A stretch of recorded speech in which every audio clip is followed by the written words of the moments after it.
My name is Jacques Fall. It's my great pleasure to announce the first president of CEOs in Agriculture, Antwerp van der Westhuizen. This is an organization that aims to develop leadership skills and continuous professional development within agriculture. The aim is basically that, to learn from each other and to learn from industry leaders. We will have 3 conferences a year, and there'll also be online sessions. We've partnered with the Northwest University Business School from the word go, and I think that is a very good link. Onto exciting times. Yeah, very much so.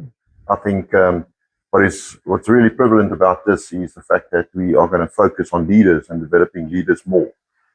In agriculture, we have a lot of organizations that focus on topical issues that's happening in the South African agricultural environment.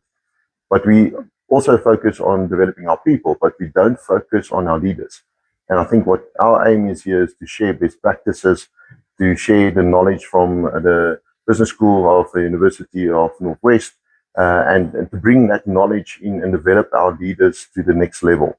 So this is purely for education, to help and share ideas and to grow our agricultural leadership sector. Yeah, I think that's very well summarized. So we invite everybody that's in a leadership position or hope to be in a leadership position to join us. Please watch this space.